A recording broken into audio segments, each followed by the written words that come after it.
Hey, what's happening, guys? It's Bharat Nagpal for iGyaan. And today we're going to be unboxing and taking a look at the new Sony Xperia Z1 or Z1 depending on where you're from.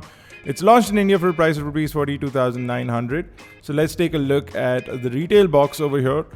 This is what the box looks like, and you can see World Cup Brazil written on the bottom over there.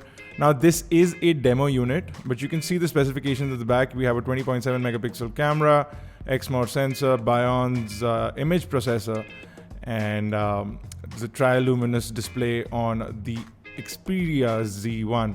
So first thing inside the box is the device itself. I'm going to place it on the side, take a look at what else is inside the box. Now since this is a demo unit, we only get the charger and the wall charger and the USB cable.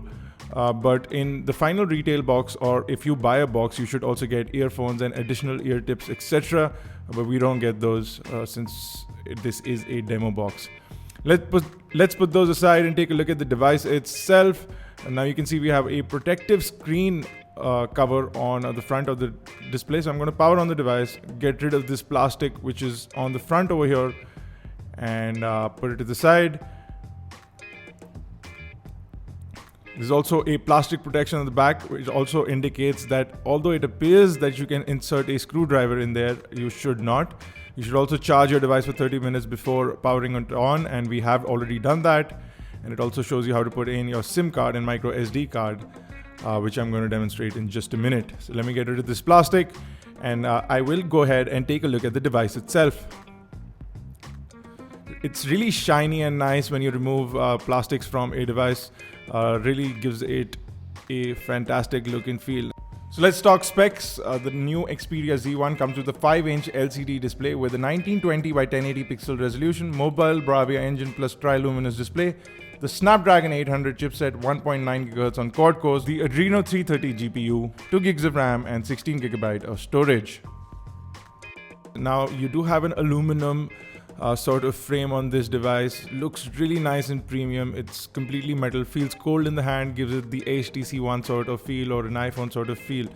So now if I take a look at the left over here, we have a micro SD card slot along with a micro USB port for charging as well as data syncing. We also have the docking connection points over there. On the side, the aluminum feels really nice to touch. If you look at the bottom, we have a unified grill for the microphone as well as the main speaker. And we also have a sort of camera strap attaching point over there. So probably in the retail box, you can also get a camera strap. You can see the main camera button, the volume rocker, the main power lock and unlock button, and the SIM card tray compartment.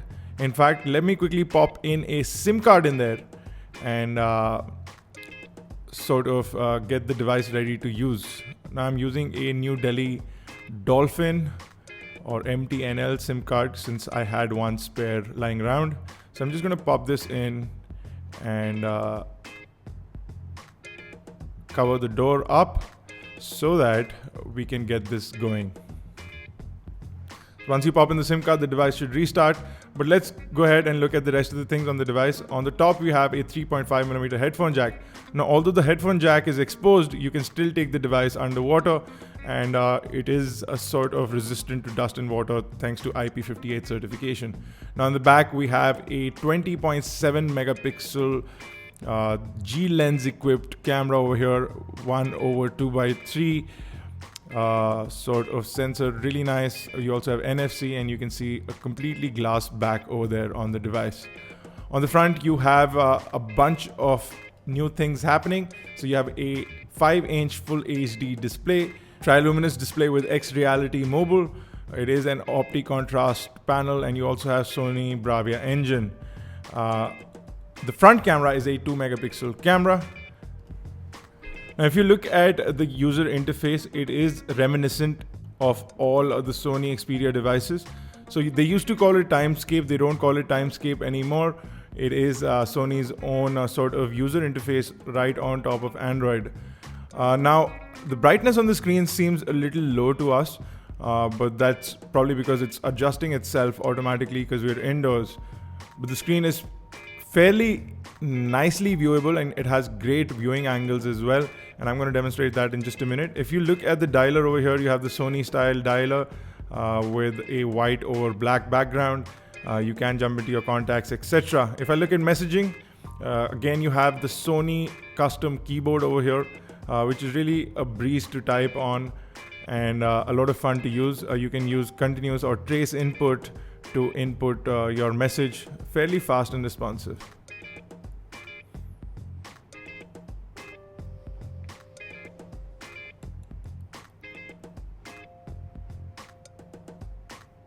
You can also convert from portrait into landscape and you get a wider sort of keyboard. Again, the keyboard and the screen size is fairly convenient, so it should be easy for anyone to reach the central letters, easy on the thumbs, a good typing experience from the Xperia Z1. Now you can customize the keyboard, or you can change the skin from white over black to black over white, and this gray sort of feel. So you can customize a bunch of colors over there, and you can also add in custom words onto the keyboard.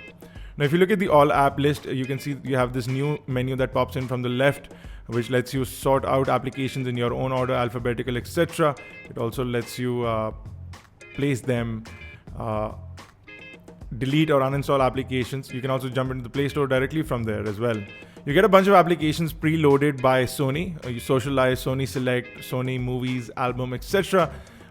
Which can come in handy for a lot of people. You also get access to Sony Live, which is an array of Sony TV shows available on television on Sony TV, is now available on the Xperia device that you hold in your hand.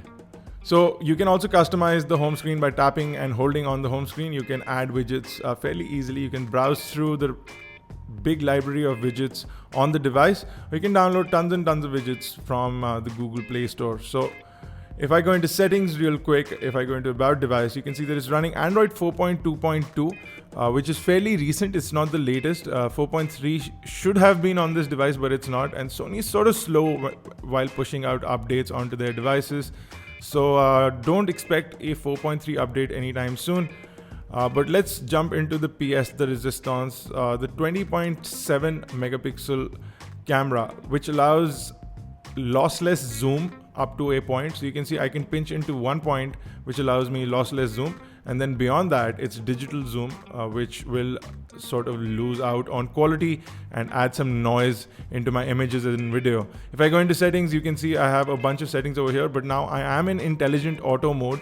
And in this mode, it'll click pictures at 8 megapixel versus the 20.7 megapixel. So for the 20.7 megapixel, I'll have to go into full manual mode, which I can do simply by tapping on the bottom right and choosing manual mode. I also have this new feature called Timeshift Burst. It's fairly easy to demonstrate. I'll click a picture off camera and I bring it back on. In one tap of the button, it clicks about 60 images. So I can choose, or I can go back or forward and choose which image I personally like. So while moving, I can click a bunch of images, and it does that in real time. It captures 30 images before you press the button, and it captures 30 images after you press the button. So that is really fantastic. You also have some effects, which I'm not crazy about. One thing I do really like is the augmented reality effect. It lets you add creatures in your surroundings and then click a picture. Fairly easy to use and a lot of fun as well. So it took me a while to align the device onto the table to get a picture, but it gives you a basic idea of how you can really play around with your devices nowadays, and how you can just add a layer on top of your image to give it that additional sort of look and feel.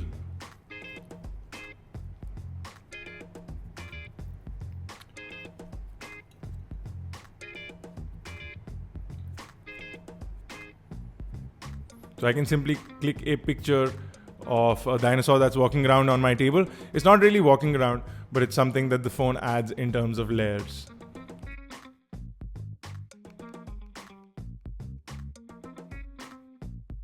Now you also have something called Info Eye. So it gives you information. It's like Google Glasses, and it works mostly on monuments and other sort of things that are publicly known and visible. Here I try clicking a picture of the PlayStation controller, and I expected it to show me information regarding the PlayStation controller, but Info Eye was not able to do that for me. So possibly going to be testing this out in depth and looking at a couple of monuments as well in India, and checking if this device is actually capable of using info links to get me some information about our domestic monuments. But you can download a bunch of camera applications from the Sony Select store, so it gives you the ability to look at latest additions to this set of camera applications. You can get a Panorama 360 app, you get Motion Graph, you get Wikitude for places, you also get FX Guru, which is movie FX. For that you need to connect to the Google Play Store, and we are not connected right now. So pop back into the camera every time it comes into intelligent auto. So it's recommended that you change the mode as and when you require it. You do have features like steady shot and smile shutter. You can also remember people's faces. So it does have facial recognition recall. If you go into manual mode, you can customize your white balance, your scene modes, anti-motion blur, what kind of scene you are in or what kind of photography you're going to do. Again, with video, you can set the white balance, you can set the scene. You can convert to the front-facing camera, turn the LED flash on continuous, and you can go into video resolution, etc. Set all those things up as per your requirements, and then start to use the device. You also get HDR video, which is pretty common nowadays, but it works really well on the Z1 is what we've been told.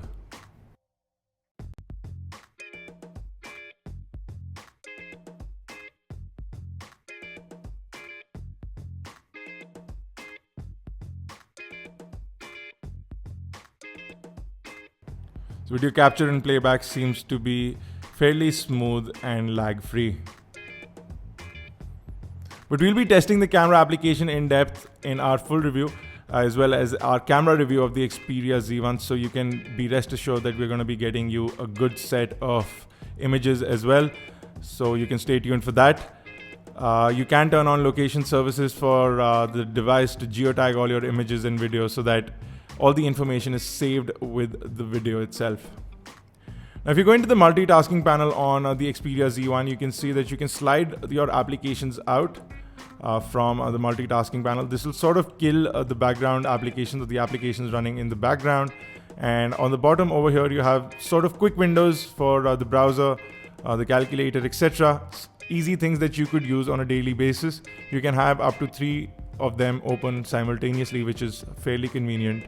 So you can pop out a calculator like you would on the Galaxy Note 3. You can do that on the Xperia Z1 as well. In fact, Xperia has had this since the time of the Xperia Z. So they've had this feature for a really long time, and it can come in handy for people who are using calculator or other things while multitasking. Now, if you load up the browser, it is Google Chrome. I probably need to update this, not the latest version. I can see a little bit of lag. The new version of Google Chrome does not lag at all. So slight bit of lag, probably not updated to the latest version. But we'll check that out and ensure that it's nothing to do with the device and possibly something to do with the browser. But if it is something to do with the device, even if we update the app and if it slows down, we'll let you know in the final review. But it seems overall fairly nice and responsive. The overall device seems responsive. It is heating up a little bit from the back area around the NFC logo, but it's not too bad. It's not uncomfortable, and we've not been using it for a really long time right now, so it doesn't seem that bad. But we will indicate if the device has been heating up a lot. Now I'm going to quickly play back a video for you guys from our YouTube channel. So let's go ahead and take a look at the Galaxy Note 3 unboxing that went up yesterday.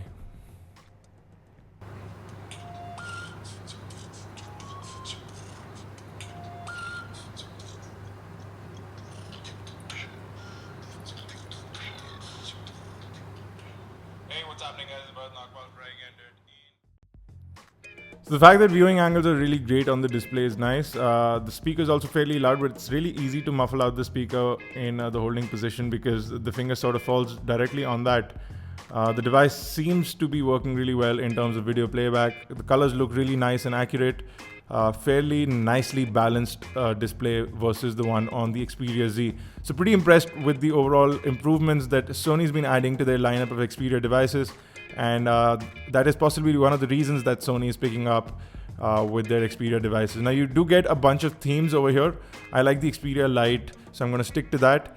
But there are certain things like the watch or the clock does not appear to be really visible.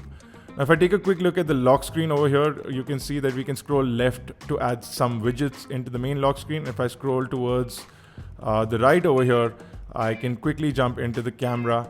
It's not so quick, but I can jump into the camera as well. So there you go, guys. This was a quick first unboxing and look at the new Sony Xperia Z1 or Z1. We'll be back with a full review short enough, so stay tuned for that. If you have any questions, queries, do drop them in the comment section below. Check us out at iGyaan.in. Catch us on Facebook, Twitter, Google+. Make sure you subscribe to us on YouTube, youtube.com/iGyaan, youtube.com/iGyaan TV. For iGyaan Networks, this has been Bharat Nagpal. Thank you guys for watching.